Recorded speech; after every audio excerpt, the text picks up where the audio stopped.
On this podcast, we talk often about life, loss, and what truly matters. And part of that is taking care of the life we've been given. Did you know that cardiovascular disease and stroke are two of the leading causes of death in the U.S.? Yet 80% of these can actually be prevented. That's why I've partnered with Lifeline Screening. They offer a package of 4 quick, painless screenings for just $159. It's one appointment at one of over 14,000 locations across the country. No needles, no hospital gowns, no hassle. Just simple tests that can bring peace of mind or provide early detection. Lifeline Screening has already screened more than 10 million people, so don't wait. A simple screening can change the rest of your life. Click the link in my show description to schedule your appointment today. And now for today's episode. Welcome back to another episode of the Grief Observed podcast. My name's Brad Morrell. I'm your host. And if you would like to join me for an episode, you can find me on Facebook, TikTok, and Gmail, all under the name of Grief Observed Podcast. And just send me a message and we'll try to get you on the show as soon as possible. My guest today is Kelly Platinum, another friend of mine from TikTok. And she is here to talk about the loss of her mother. Kelly, welcome to the show. Thank you. Thank you for having me. Yeah, so it was really good to speak with you the other day to kind of prep for this episode and to get to know you a little bit better. I've enjoyed watching your videos and Thank you. very informative, and I will definitely get into some of that today. But first, why don't you tell the listeners a little bit about who you are? So, yes, Kelly Platinum. I started to explore the route on social media of trying to connect with others because I did recently lose my mom. And so I was just feeling like it wasn't something talked about a lot, and I wanted to be able to create a space for others, not just who have lost their mom, but anybody really in the grieving area to try and connect so that they would feel less alone. And so I just started posting on social media, telling a little bit about my story and just seeing where it goes. Yeah, I think a lot of people feel alone in grief, and it's so weird because it's something that we all will experience or have experienced, and yet it's one of those things that I just feel like I don't know, it's we do feel so alone in how we react to grief, especially if it's a first time major loss. There's a lot of people that feel that way, but sometimes it's that feeling with every loss.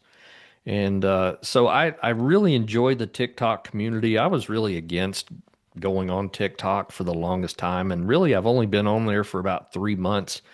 And when I first started doing it, it was just something that I wanted to do to drive traffic back to the podcast and say, hey, here's a little clip of an episode. Come listen to the whole thing.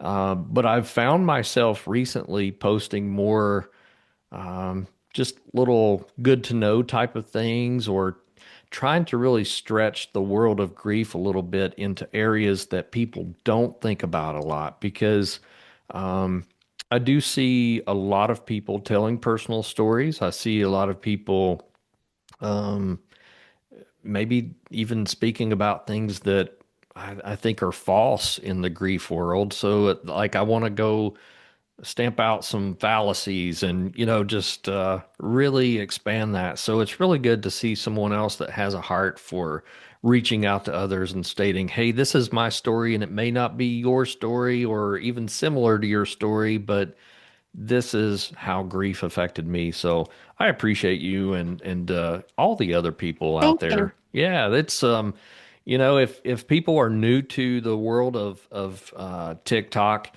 there's a lot of searches that you can do. Simply search for grief. There's grief talk. There's funerals. There's death. There's all kinds of things that lead back to videos like yours and millions of other stories. But anyway, I found a lot of your content helpful. So and I'll just Thank go you. I ahead and appreciate that. yeah, and I'll just go ahead and state for the listeners, if you're driving, I won't give you Kelly's information for TikTok. It will be in the show notes.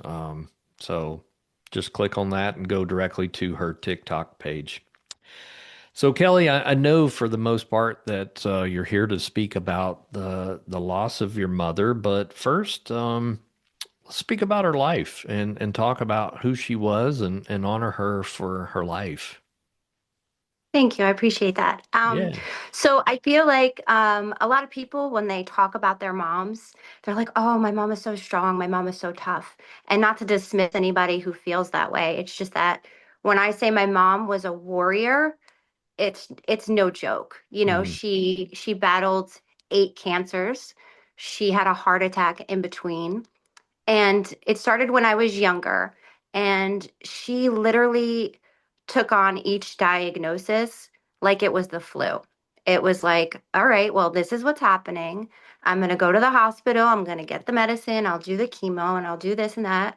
And then I'll be okay. So to me, she just had this will and this mindset of just being so internally strong. It didn't ever shake her. It wasn't even like something she showed fear in. I mean, I remember as a child her coming home from chemo and like cooking dinner with no hair and being, Wow. pale. Like it was just, she was so determined that nothing was going to take her out, quite honestly, that she had this will to survive and just fight through anything. And so that I think is something I really wanted to stress about her and her legacy is that she didn't sweat the small stuff. Mm. She was very much a loyal, dedicated, wonderful mom. I mean, we battled. I'm not going to sugarcoat it. We're very similar, strong-willed personalities. If nobody's going to tell us what to do, but I think in her being that way, that was what really got her through so many years and so many different diagnoses of it that it made her so strong. So Mm. it was incredible to watch. So Kelly, you used a word that I really, really like, and it's the word legacy. And if you Mhm. think about the word legacy, it is something that you're building across a lifetime, but your legacy doesn't really start until you do pass away. Right. So it's interesting. I love that word, and you used it. Mhm. So tell me more, like what are your thoughts about how maybe you're leaving your legacy? So I think just with her showing me that type of strength and that fire inside of her, that it's really pushed me to kind of enter this space because I know the grief space, it's icky, it's not fun. Um, it's sad, it's depressing, it's dark, and so many people are going through it. And I'm just exploring what the ways are for people to try and reach out to others who are feeling that. And it makes, I've made videos on this, it makes a lot of people uncomfortable, especially Mm. like my mother's generation and different generations. You don't talk about it. You just suck it up and you go on with life. Or if you do it privately. And so one of the most important things to me was like, well, I'm going to be going onto social media and am I going to be that girl crying on the bathroom floor? And there I was because that's the reality of it is that it is dark, it is depressing, but there's so many people going through it. And why not try and connect with others who are feeling just as shitty as you at times? Yeah. Because not often people voice that emotion or want to hear about those things. Well, I think you make a great point too. There's a difference between grief and mourning. Grief is that internal stuff that we feel, whereas mourning is more of an external expression of what we're feeling inside. And I think it's important for us to do that. Now, I've had someone come on the show many many moons ago. She was a professor for a university, and she was really really versed in the Victorian era, and she Mhm. expressed that these people mourned almost for show, more like to flaunt their riches. Really, it was a quite an expression of uh, maybe what they were feeling, but it was more about let people see me, I guess is a better way to state it.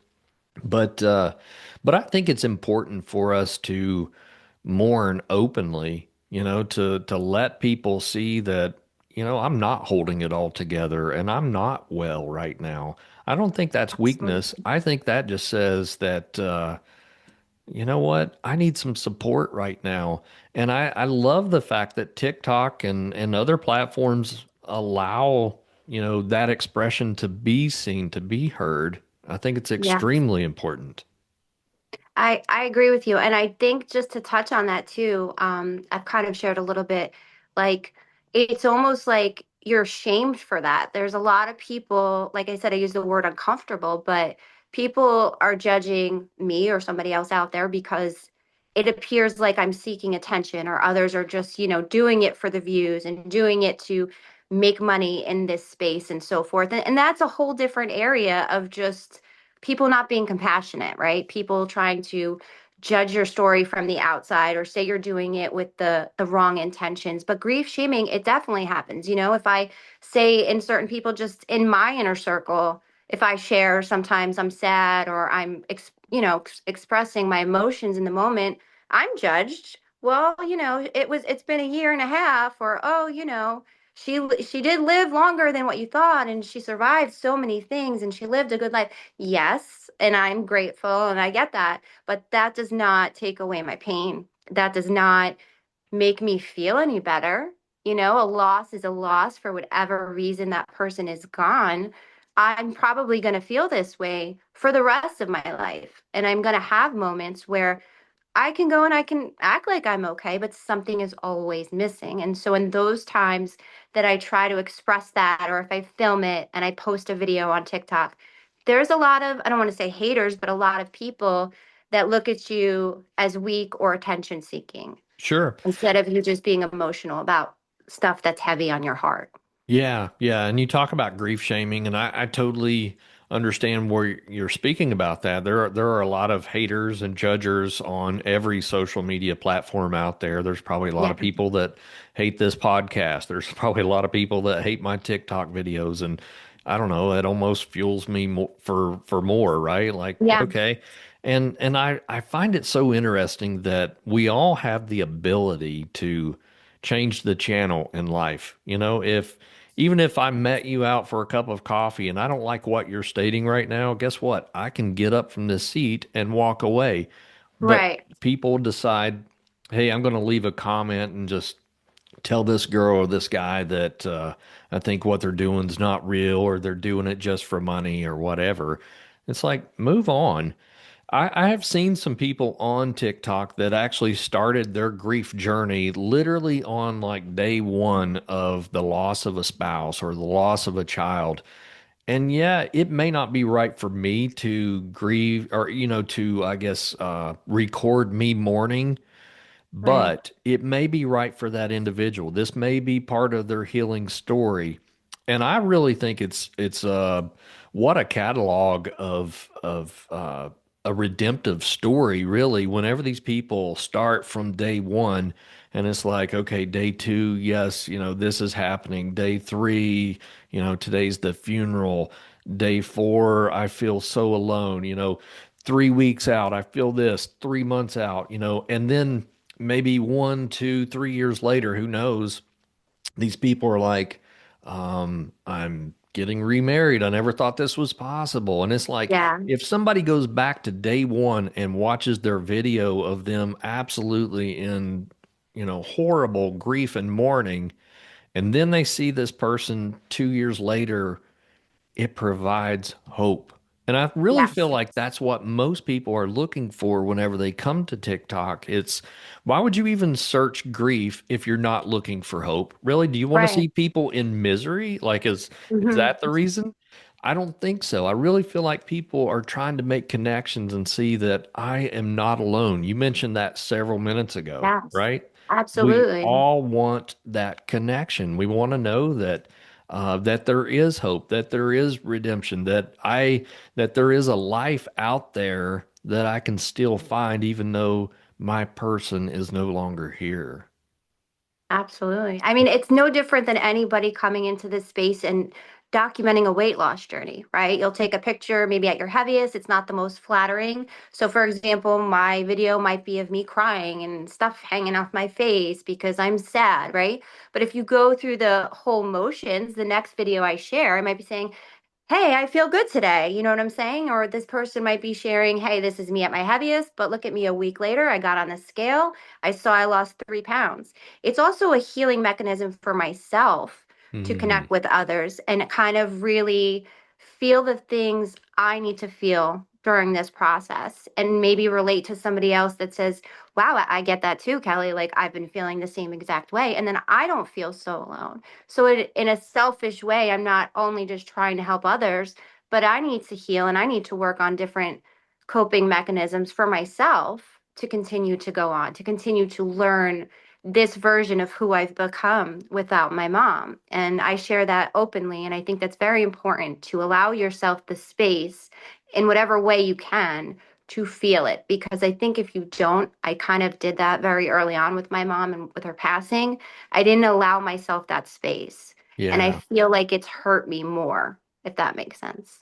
Yeah, and I really believe posting on social medias is very cathartic for people. It's like you stated, unless somebody's doing it for money, and I think exploiting grief in any way for money is sick and twisted. And I hope to do some stuff on that very soon because I'd love to call out some certain behaviors that I briefly opened up with you in our Yeah. first call. But I hate when people exploit anything that is causing someone else pain, right? Yes. So I think that most people really do come on with good intentions to tell their grief story and to share with others, but I think it is more about what am I getting from this? And it's not a selfish act at all. It's more of a self-care type of thing, right? Like that's one of the things that we promote, especially in counseling for therapists. And I've spoken with an embalmer on here recently, and she said that Mhm. the self-care in the funeral industry is horrid. Like they do not promote it.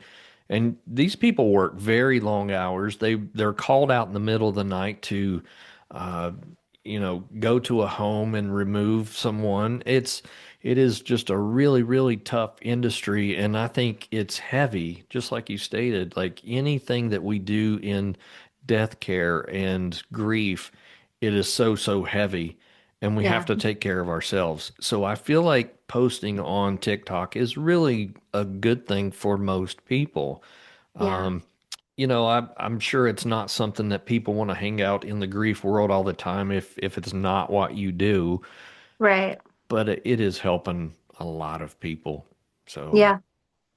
I want to get back to your mom here and talk about, you said she had 8 cancers and a heart attack. Like, and I'd never prep my I was getting ready to say clients. You're not a client. This isn't therapy, but I'd never prep my Maybe guests it for should be. questions.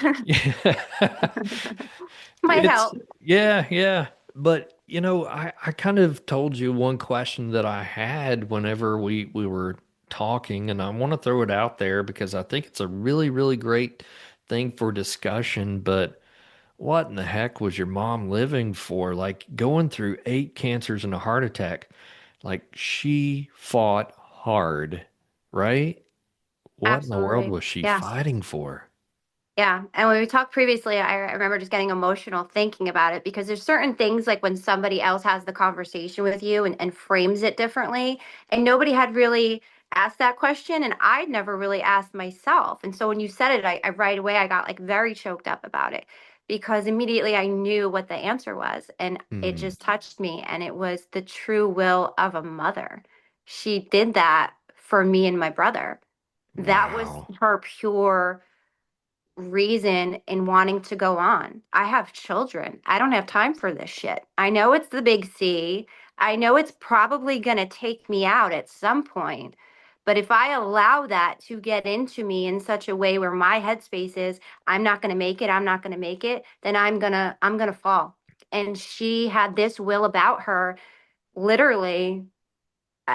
It, it's funny looking back now. I remember my mom like being no hair, winter coat, outside shoveling snow. They don't Wow. make people like this anymore. Not to say or be disrespectful to anybody that's going through, some type of illness and things not going the way they need to. That this is just something I'm speaking about in my experience with my mother and how she handled it. And each and every time up until the very end, she was proposing ways of like, can I just go for more chemo? Can you just, not to be too, can you just cut out my lung? Can I just live with one lung? She was still at the very end, much like, I can get through this, and it was literally because, and I can attest to it now as a mother, nothing I wouldn't do to try and be there for my kids. Whether you said I was dying tomorrow, I am going to fight till the very end to be there for my children. And that was, I think, the way that she thought about things in life. Wow. Yeah, in the South we've got a term for that. At least country boys and farmers around here. It's tough as a pine knot. Like Yeah, that is what I think of when you're telling your story. Like yeah. your mother, she had to be tough. Badass, badass. And I did not get that gene. Just saying, like, I get a cut, I need a band-aid. Like, I don't know why I couldn't have gotten that from her, but it's incredible. And I find like just thinking about in the times, like even if I have a cold or like the flu, and don't get me wrong, I'm a mom, I don't have the chance to just lay in bed and rest or whatever. But I just think, oh my gosh, like how did she do it? And not just once, not just twice, to the point at the very end, I was really, I think, in denial Hmm. that it was the end because I was like, well, she has just beat it every other time. Why would this time be any different? And so, as much as I kind of understood what was happening, I don't think I recognized it in that moment, if that makes sense. Yeah. So this is an unfair question, but I'm going to ask it anyway. But what would your Mhm. mom think about us having this conversation? Would she be like, "No, I was just being normal," or would she say, Yes. "Yeah, I was good"? I think probably a little bit of both, but more so like, no, I was just doing what any mother would do. Mm, mm. That's how she would say it. As far as us having this conversation and being on social media, showing my emotions and crying, I don't think she'd be a fan of that because she was so tough that it was like her her beliefs or if you do it like you do it in the shower behind closed doors, like, why are you taking a video of this stuff, Kelly? Like, what do she'd be the judging one actually and say, like, what do you want attention? You know what I mean? But I think if she could see it, which I believe in a way she does, and she sees my intention of helping people, that is what she would be very proud of and she would want me to do. So, Yeah, and that's exactly what she was doing, right? Helping her kids. yeah. So now you're passing on that same type of love, but in a different form. So Yeah. that's awesome. Thank you. So I know this wasn't your first major loss either, Kelly, and I don't know if you want me to take that segue, but I think each death that we experience is unique, right? And Mhm. how has the loss of your mother been different from any other loss in your life? So I haven't like fully shared it and been transparent on social media that I did lose my dad first. There's no particular reason. Like I had a wonderful relationship with my father. I was a true daddy's girl. The way he was amazing. I don't know the psychology behind it. If it's because like my wounds are fresher. My mom passed more recently, but I did lose my dad first, and in a completely different way. He was never sick. He would just went to sleep, and it was sudden, and it was a shock. So I just I had that first. So I haven't really shared too much about it and I can't tell you why other than maybe it's just because my mom feels in a way heavier and just newer. Yeah. Yeah, there's several different types of grief, and I will credit Alan Wolfelt for these. And he talks about there's new grief, which is fairly obvious. There's old grief, and then there's what they call new old grief. And it's almost like sometimes a new grief can activate an old grief. And there's just so many different types of grief out there. And like you stated, each one is unique, each one has a different feeling. Does this feel deeper because it is fresher? Perhaps. Sometimes old griefs can actually prepare us for the next one. Yeah. But I think I guess the ultimate thing that dictates how we feel about our current grief is relationship. And it's not to state, you stated, yeah, I was, close to dad. That's not exactly it. You had multiple griefs within that as well, because we have ambiguous grief where, a body or a mind is deteriorating quicker than another. That, there's so many times where we see a body that's still hanging on, but the mind is gone, like Alzheimer's, right? Yeah. Um, and then there's the anticipatory grief, which is, I know that death is coming. I don't want it, and you just start the grieving process, but eventually when physical death occurs, it's like that anticipatory grief or that ambiguous grief does not prepare you for the final loss of an individual. So it's almost like you're doing grief as a double duty, Yeah. that I have to grieve before and after. Now, Yes. like you stated with your father, where he passed away in his sleep, that's not really an expected thing. There is no anticipatory grief. There's no ambiguous grief there. It's just there's finality, and that was the first time that grief entered into that situation. So grief is very, very complex, It and is. everyone is different. Every relationship is different. I've spoken how two siblings can lose the same parent and grieve that differently. It happens. Yes. Like we're all human. We're all different. So I think the biggest thing is we've got to give ourselves grace in how we grieve. We have to give others grace in how they grieve. I can't tell you that you're wrong or right for anything that you've experienced. I know Right. what's right for me. I know some things that I've seen that are either helpful or hurtful in the grief world, and I try to pass Yeah. those on. But, again, I feel like there's going to be criticism for certain things out there that I state I wouldn't do that, or I don't know that that's helpful, or here's something you should try. I've Yeah. recently gone on and spoken pretty candidly about AI in the grief world. I'm not a fan of it. Yeah. I don't know. There's something I can't get on board with it. Although I use other techniques that may seem similar. Like, Hmm. for example, I don't want to build an AI simulated version of anybody that I've lost in my life to continue on these conversations, like as Yeah. if they're still here. I need to learn that they're truly gone. But in the same sense, I guess, I'm okay with writing a letter to someone who is deceased, knowing that there's not a stamp that's going to get it to them. I'm not going to get a return message from them, right? But I may learn something about something that was unsaid to them. So I don't know. And a lot of people look at AI as maybe that's doing the same thing, that if I have this conversation, it'll bring something out of me that maybe I wanted to say that I didn't, but I don't know. There's different methods. And again, if somebody loves AI and wants to explore that option, great. But I just feel like it may not be a helpful thing. Um, anyway, I'm trailing off, but No, I it's just fine. feel I like agree with you. yeah, I just feel like everybody's got their own way of grieving, of mourning, of honoring. Uh, Grief is unique. That's the best way to put it, I guess. Absolutely. Yeah, absolutely.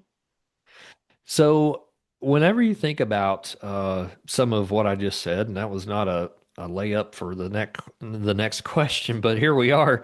Um, do you feel like there was anything left unsaid with your mom at all, or anything that you wish you could have said differently, or anything like that?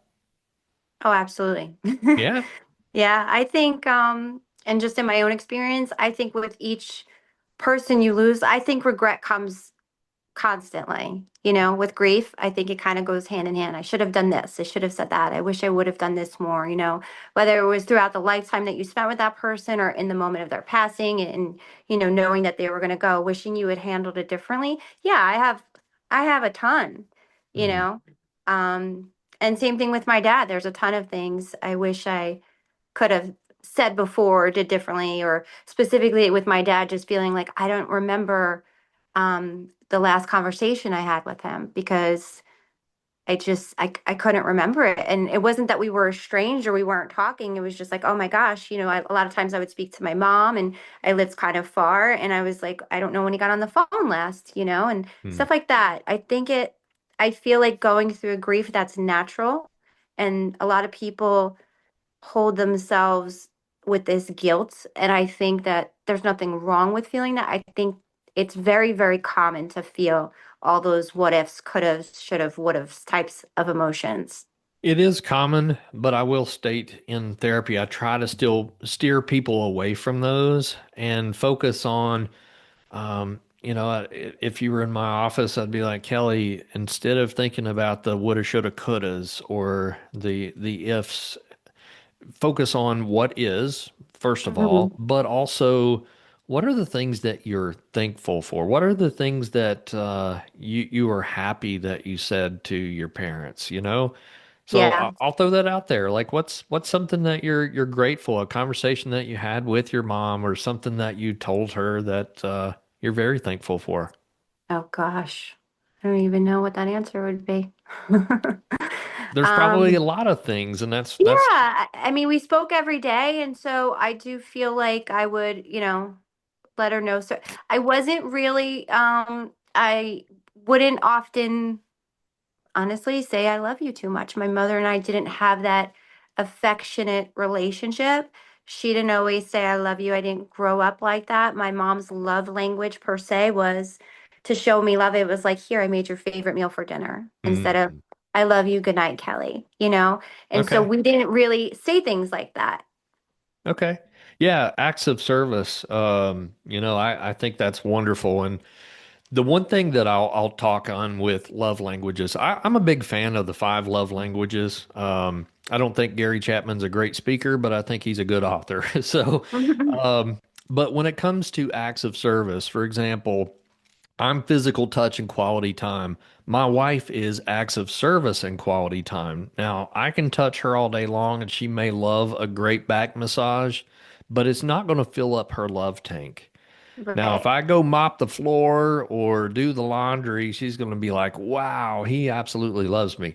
And I'll also Yeah. throw out to any men listening to this, this is because if I do it on my own and she doesn't ask me to do it, right? Yeah, Okay. for It's sure. almost like if I were to say, I really need a hug right now, and she hugs me, it's almost like feeling the need that I have requested.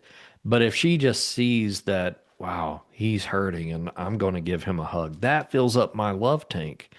But the Yeah. problem is we try to love others generally in the way that we want to be loved, as Yeah. opposed to trying to figure out what is their love language and love them where they're at. But on the other side of this coin, I always try to state, don't discount the way somebody loves you. For example, my wife does most of my laundry. And it's like, I'm a big boy. I can do my laundry. I was in the Navy. I know how to do this. And I would honestly prefer to do it. Hmm. However, um, that's how she loves me. And I try not to discount that, okay, yeah, she may have not given me a back massage that I really need today, or she may not have held my hand as long as I wanted her to, but man, she had dinner ready when I got home from work, and she had my laundry folded on my bed to be put away. Like, I think so many times we skip over, and there's a lot of people out there in grief right now who may wonder, did this person that I've lost really love me? I would say take an inventory of the things that they did for you, and it may not be the way, it may not have been through words of affirmation like, Kelly, I love you, but it may have been simply, I will provide for you. I will. knock the snow off the driveway so you can Mhm. get your car out of here. I will provide you food. I will do your laundry. I'll do so. Anyway, all that to state, I think people really need to look at what are the ways that someone did love you while they were here. Um, I think they're out there. I think a lot of people skip over the love piece whenever it comes to grief. Absolutely. I think just you stating that, like, you recognize that that's happening between you and your wife. You know what I'm saying? That it's a very different way of expressing the love. And a lot of people don't do that, especially in relationships. My husband and I, although, we love each other, I don't think, and even myself is guilty of recognizing our love languages are very, very different. But I think having that conversation and making sure that other person knows this way you can be on the same page. I need to practice what I preach because we haven't had that conversation, but it's very different. I need you to hug me. I need you to tell me I'm pretty. I need you to say I love you. Where he's the opposite. He's like, oh, she does the laundry, she does this. Like, you know what I'm saying? So Yeah. it's definitely a real thing, and I think a lot of couples struggle in that area. Yeah, I do. I think it's not something that we're really good at. And I think I've mentioned it on this podcast before, but, um, a lot of times we think we know someone's love language and we may be wrong. Like Yeah, I guessed my daughter's love language and I was wrong. And I will say that love languages are a little bit liquid. Depending on what we go through in life, they can change. yeah, For example, I dated a girl one time and it's like she didn't want to touch me. She didn't want to spend quality time. So I was like, at least tell me you love me.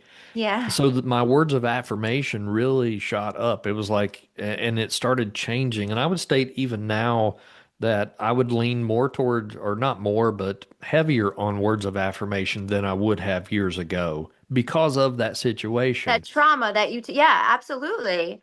So my daughter, I was like, I know you're physical touch. You love physical touch. And she said, I used to be, but now she's at a place where words of affirmation are more important. And I try to really lean into that and tell her, I'm proud of you. Yeah. You were a wonderful woman. And my daughter is a woman now. She's 23. Wow. It's I, I really lean into those words of affirmation with her because I know that's what she needs. And I Right. feel like if we take the time and I would encourage people to go out and take the quick five love languages test. It's just the number five lovelanguages.com. Very easy. I always say it's as easy as do you like vanilla or chocolate? It's that simple. But it would state, Kelly, would you rather your husband give you a hug or write you a love letter? And it's an either or, it's 30 questions, and then boom, you know I'm your gonna love take this languages. test. I'm gonna Yeah, take yeah, please. absolutely. And I would encourage everybody to do this even with their kids. Like Yeah. if we look at love languages while we're all alive and together, wow, what a difference we can make as opposed to Absolutely. maybe wondering later, did this person love me? But Yeah. again, understanding that a lot of times we love through our own love language, not necessarily the love language that the other person needs. I think that's Yeah. really important. I can't tell you how many people have sat in my office and wondered, did mom love me? Did dad love me? And when we start peeling back the layers, it's like, okay, yeah, he didn't ever say I love you, but look what he did for you, Right. and there's this aha moment with a client and they're like, wow, he really did love me, and Right. it's wonderful whenever you can, like you said, reframe something and show people a different angle. They're so focused on I needed the words, but then it's like, look at Got it in your different ways. yeah, Yeah. your dad went to work every day so you could play ball and eat and, have a home and like he was too busy working. Not to state that a simple I love you wouldn't have been great, but it's like there's other ways that he was saying I love you regardless. So, anyway, just a really cool thing that I see in the office quite often. Yeah. I get it. What are some other things in grief, or like maybe what's one of your favorite videos that you've put out there for others to view that maybe you've had a lot of views on, or just something that you really thought, wow, that is going to help someone? So I just put out a video that I'm going to be honest with you, I wasn't even confident like putting it out, but I think this is so like a whole nother podcast episode when you come onto social media, right? And like you automatically can't help but feel like obsessed with views or how did I look or how do I sound and will people watch it? Like I have to like mentally separate all of that because at the end of the day, for me and my journey and connecting with others that are grieving, I'm not here for views. I'm here to help people. So it's a little bit of like a mental head game that you kind of have to separate. But with that being said, I made this video just recently and I wasn't going to post it. And I kind of felt like, is anybody going to think I'm nuts? Like, you constantly question yourself. It was just me discussing that how I feel like since I've lost my mom, I feel like I have this superpower. And what I mean is that like I'm bulletproof because I feel like I've gone through something I always said I could never come out of or live without my mom, right? And I would never be able to be okay or be the same. And although those things are 100% true, I'm not the same. Like, I feel like I'm bulletproof. Like, things that I used to stress about, things I used to sweat about, things I was just having anxiety with and just worrying about. I just feel like, and sorry to be like super blunt, like, I watched my mom die. I watched her die. I'm still here. I'm breathing and I have awful, very dark moments about it and I'm expressing it, but like what else, like the strength that comes from that you don't realize in the healing process of allowing yourself these emotions is that I'm so much stronger than I ever thought I could be. And, Yeah. I'm getting a lot of people, parents losing a child and so forth. And it's not an easy space of grief to navigate when you're trying to help others because then you kind of automatically through human nature tend to compare. Who am I to cry over my mom? This woman lost a child. But I've realized, and in speaking to somebody else about things, my story is my story, your story is your story. Our pain, we're not going to compare. A loss is a loss, right? And so, sorry, I'm getting sidetracked, my squirrel ADHD brain. But where I was going with this is this video, I was like, I'm talking about like superpowers and being bulletproof from the loss of my mom and yada, yada, yada. Like, who's going to think and it's really climbing in views. And a lot of people have felt like if they've lost a child or lost a mom, like they felt like that. Like nothing else matters per se. Like you could do whatever you want to me now. Like life is different.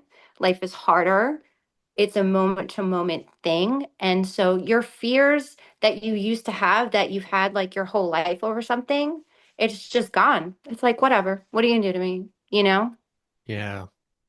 And I think too, whenever you think about things like that, and then maybe allow some form of participation like TikTok gives us, where people can comment, I think that's really a great thing. Like whenever I do grief seminars, and I've got two of them coming up at the end of this month, as soon as I start talking, and I do a slideshow, but I want to be able to take comments from the audience immediately. Like I'm an interactive person. I Yeah. love the interaction, and I think people don't want to just come watch somebody or watch a slideshow. It's more of let me interject a little bit of my story and maybe get some insight and things like that. So I like TikTok platform and a lot of social medias that allow for comment, that okay, here's a woman who is being superhuman. What did she do? And it allows for questions to you too. And I think that's great. Some of the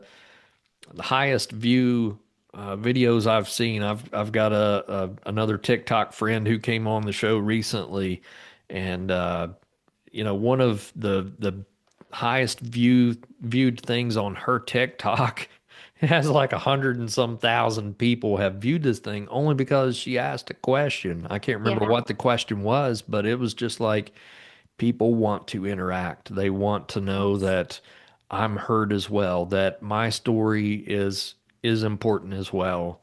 So I don't know. TikTok's it's really I don't know. It's changed my heart a little bit, just seeing that It's not the scary thing that people, said it was or whatever. Yeah, perhaps a lot of people do reveal too much out there, about their stories or whatever. But I've not seen that in the grief world, you know.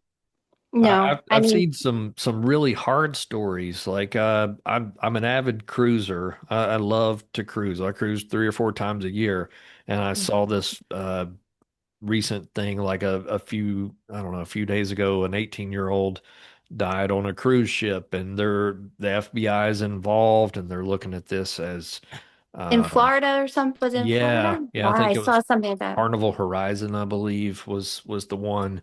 And it's like that's heartbreaking. And there's, a lot of people are involved in that story and just putting, of course, there's everybody's got their view and their take on everything, especially when there's not enough evidence out there for us to know what in the world happened. But it is interesting to see people get involved in certain stories. Have you noticed that anyone gets more involved in your story and wonders like, Kelly, tell me more about your mom, or Kelly, how did you get from point A to point B in your grief story? Like, do you have people asking questions from you? I do. I do. I get a lot of direct messages from people of like, some of it is a little bit like, oh, you're saying everything I feel, or I feel this way all the time, and so forth. But I do get questions like that. And I, right away have to state like the disclaimer, like I'm not a grief counselor, I'm not a professional. Like if you're feeling alone, like please contact, it's also like that gray area, right? Is that I'm just a person sharing my story. I can't advise you as to what the correct thing is. I could just say what I'm feeling in this moment.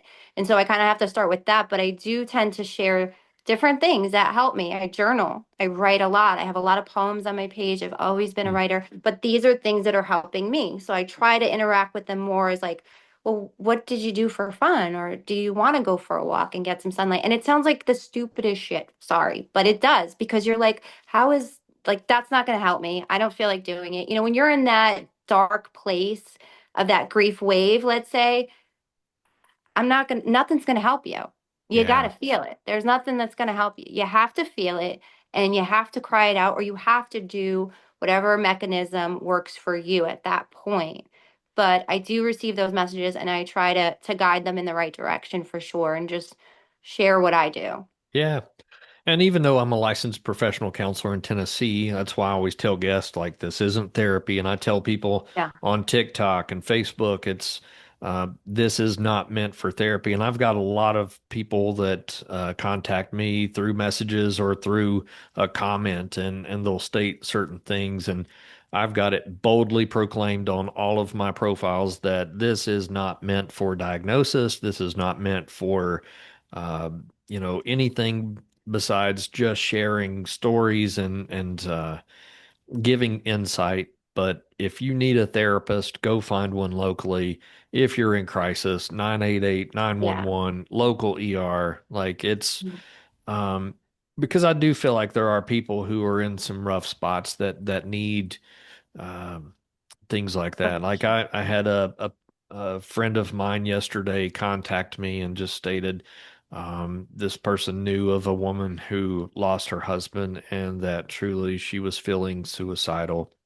Mm-hmm. And it's like, well, I have no room in my practice right now for anybody new, but here's, I would suggest this mental hospital here close by, or this ER, or certainly 911, 988, those type of things. Like I think giving people resources and at least having resources for the really tough questions, but also, like you stated, I'm not a therapist. I'm just simply somebody who, not even simply, but I'm someone who has gone through some tough stuff, and here's my story.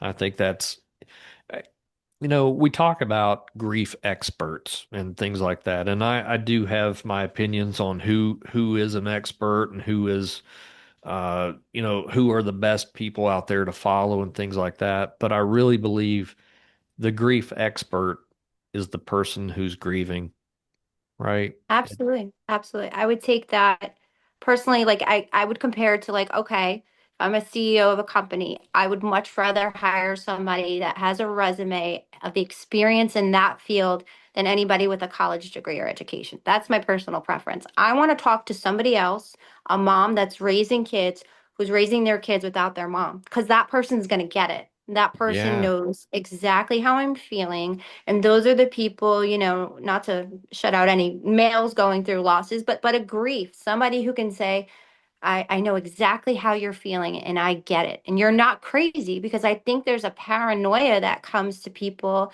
whether you're grieving or whether you're going through whatever.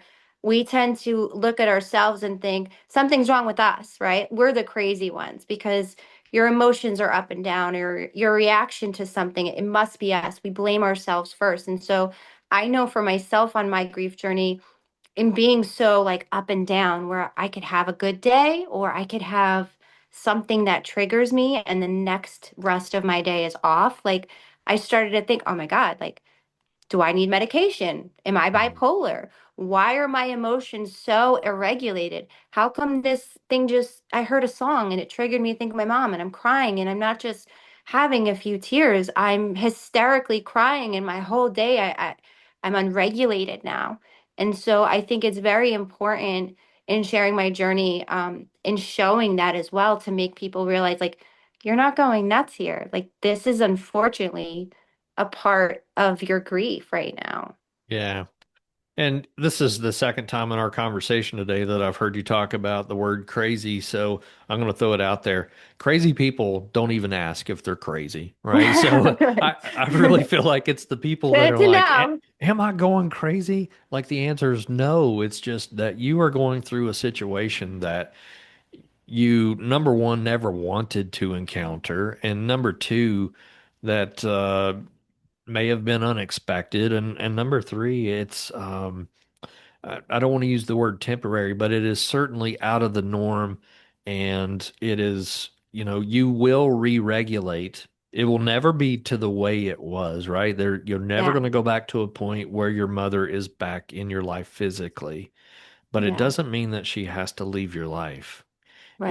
And I feel like those moments do leave us feeling like, am I crazy? Like I feel horrible. I have no energy. I don't want to do the things that I used to do. And um, it doesn't necessarily mean that it is clinical depression either. It is simply you are grieving and Yeah, you are mourning, and it's just something new that you're experiencing, and going back to your I'll call it superwoman story, with your post, like I think it does make you a superwoman, and that your Mhm. story is going Thank to you. be very, very effective in helping the lives of others. And I feel like everybody listening to this and everybody that has gone through their own grief, it does prepare you to help somebody else. But are you using that superpower to help someone else, or do you keep it to yourself? I encourage everybody to tell their story. Uh, Go start your own TikTok. Go write a book. Go do whatever it is, because I can assure you that anybody you talk to is going to lose someone in their life, and everybody that you talk to is going to die. That's the truth. That's a hard truth. Why are we not helping people through this better than what we do? I I don't completely know. agree with you. I completely agree with you. And I also think too that this is my squirrel again, is just like there's people, and we touched a little bit earlier in our previous conversation, where there's people that are really just looking for genuine connections and looking to kind of feel less alone, that are gravitating towards the wrong people on social media, because there are people out there that are coming from a place of money making and getting certificates and saying they're grief coaches and saying this and saying that, and people taking advantage of people in this type of situation. And I think that's something to bring up too, is that um, I would say if you are somebody that's looking for a safe space, to gravitate towards what feels good to you, what feels natural, avoid the scammers per se, people saying, Yeah. I can help with you, you want this, you want that. Unfortunately, that's just like in any area with social media. You have to make sure you're aligning with the people that you feel are truly what's best for you, and to kind of avoid that that side of things, the Yeah, dark you're side. absolutely. Yeah, yeah, it is the dark side. Kelly, you're opening up something. I don't know. I feel like I want to do a whole video on this at some point, but right, there are a lot of people. I don't want to, I don't know if I'll say scamming, and maybe there are, I think there are some people that scam off of grief for sure, but I feel like there are a lot of people who just, I don't know, look like leaders, but they're not. They're really followers. They're, and honestly, I guess I could say I'm a follower to some degree. I have a mentor, um, but I'm also not trying to make money off of reprocessed information. And I feel Right. like a lot of people are, for example, and I'll just go ahead and tell anybody listening that to be a coach requires one thing, and it's the breath of life. It does not require a piece of paper. You do not have to go through any fantastic schooling. But again, just simply being an expert, I can learn more from someone like you, Kelly, than some people who claim to be life coaches or grief coaches. Right. And again, I have talked to some grief coaches who probably would be a better therapist than I am. Like Hmm. there's everybody has different qualifications, but if you're simply trying to make a dollar off of somebody else's grief, I got some major problems with that. Hmm. So yeah, eventually I will come out and probably make some comments. I don't want to like just totally wreck the whole grief world, but I feel like when people are looking to someone for help, they need to do their research and find out where did you get your knowledge base from, or are you someone who has gone through it? Like you said, I would rather go with somebody who's gone through that particular type of grief than somebody who, has a even a degree. Like Yeah. it's there's something about having walked a certain path in life. Um, and I've used that before, like with for example, I started counseling whenever I was 41. I'm 50 now. That's 9 years of counseling. Okay. Mhm. But I had 41 years of life, bumps and bruises. My parents divorced. I went through a divorce. Like I've had a best friend that passed away. I've gone through a lot of bumps and bruises before I got the degree. Now, Right. would you trust me over somebody who has virtually, well, I won't say no life experience, but very little life experience at age 23, never been married, no kids, etc., but has the college degree? That's the type of thing that I'm speaking about. Like and I'm not knocking anybody. Everybody has to start somewhere, Right. but sometimes it's those bumps and bruises in life that make somebody's story more relatable. Like, Yeah. you know, if you and me were sitting in a room and somebody came up and said, I just lost my mother, you actually would probably be more beneficial because guess what? I still have my mom. I don't know exactly what that feels like yet. Yes, I Right. work in the grief field. Yes, I have a degree on my wall. But at the end of the day, you actually are more of an expert in that than I am because you've been there. And I think that's what people really want is somebody who has truly been there. I agree. I agree. This has been a quick hour, Kelly. Wow. Yeah.